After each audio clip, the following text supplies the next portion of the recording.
Should you invest into a influencer? And the answer for me will be, what's up beauties, welcome back to my channel. So in today's video we are going to have a little bit of a chit chat. I'm going to be pretty much giving you guys a story time of the time that I invested in a influencer to promote my business and my brand. Pretty much just giving you guys my experience, what I went through, was it worth it, and just kind of, serving as a just a little guidance on, help you make your decision if you're in the boat in or in a part of your business where you're thinking about investing into influencers. um just want to kind of get the ins and outs of what it's really like to work with influencers. So I just want to come to you guys and talk about that today. So if that is something that you're interested in, then keep on watching. Also, you guys, if you want to see how I installed this glueless, yes, y'all, glueless braided wig, then I'm going to link it up here, and I'm also going to link it down in the description box below so you guys can see how I installed this. It is 100% glueless, and yeah. So without further ado, we're going to hop straight into the video.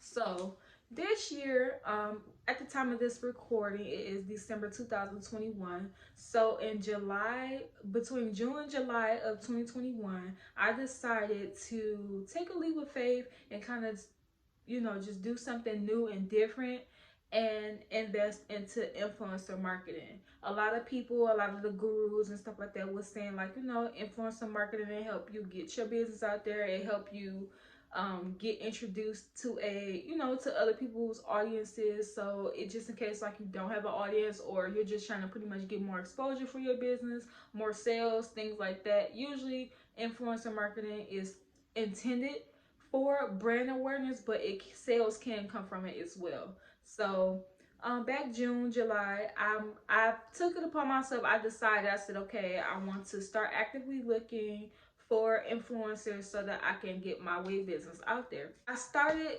researching and stuff like that. I really didn't know exactly what I was looking for. I knew the type of person that I wanted to target, and I started kind of looking after that person with that audience.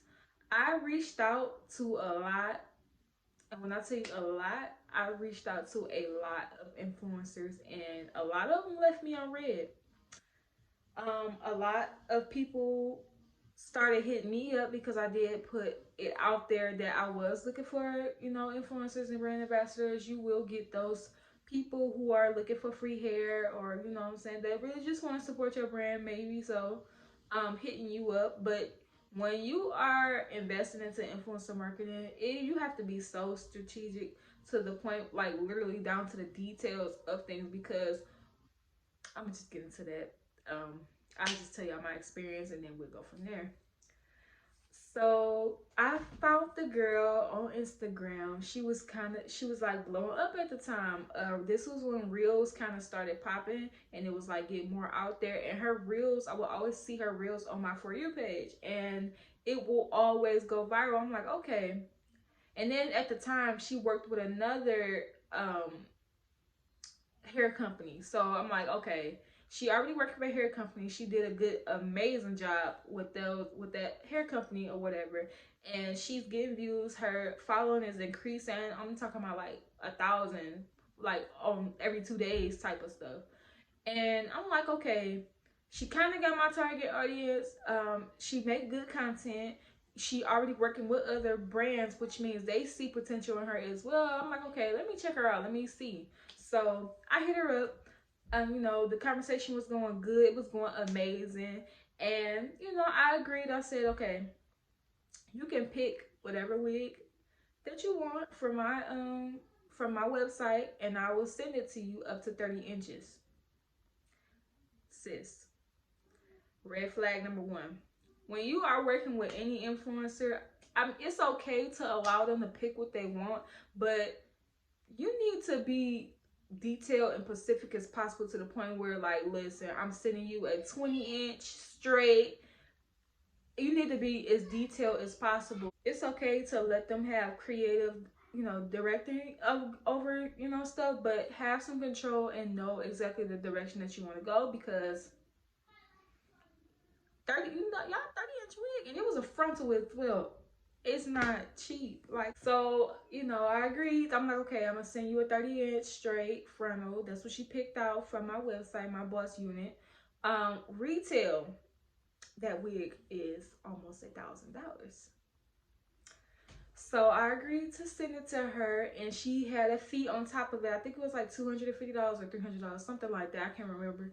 But I agreed to. I'm like, okay, you know, I send you the wig. That's fine. You record the content. You record the videos. Um, you know, send it to me. Send it to me first so that I can, you know, see it. And then once you send it to me, you know, that be that. I sent the wig.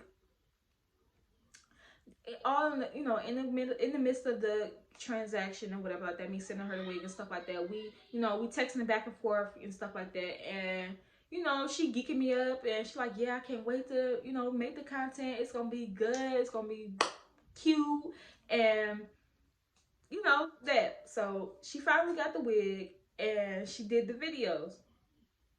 When I seen her, you know, her message pop up on my notifications on my phone, because it was like our time difference is different. So by the time I had saw her message, it was like 2 o'clock in the morning, and I saw it, She was like, "Do you like it?" So me, I'm all geeked and stuff like that. I'm like, "Oh my god, I know this video from the pop, sis getting, you know, views on her page and all that stuff like that, like so much. I know my business is finna get the attraction that it finally needs." Girl, bye.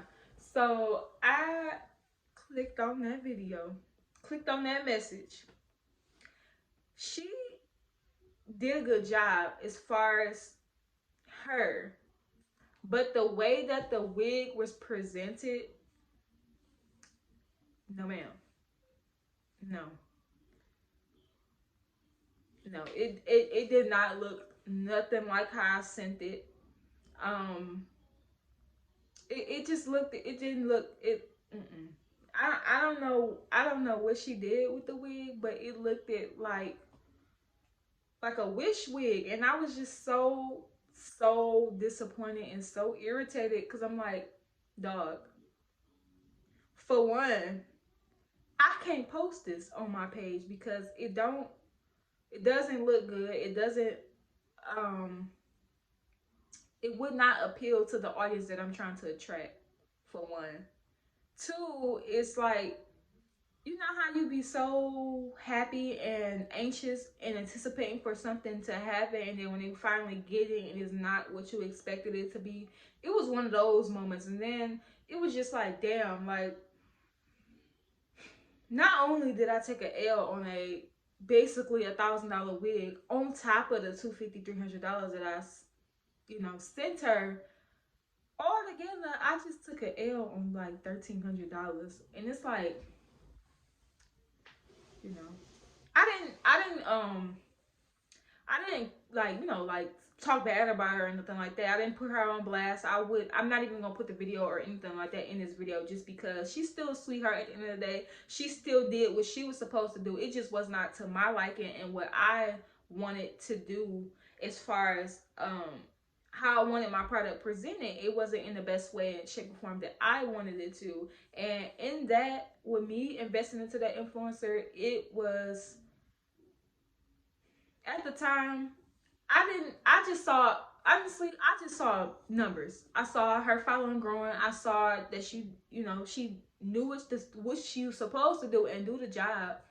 But in actuality, it wasn't really aligned with my brand and who my brand is and what it stands for. So it wouldn't have worked either way it go. That video that she did post, because she did wind up posting to her page, it wound up getting like 4,000 views. But I can get that myself. Like, I know how to get that myself. Like, I was looking, because her other videos was getting like 100, 200,000 views, and mine got like 4,000 views, and I'm just like, damn, like, yeah. So I learned a lot of lessons in that.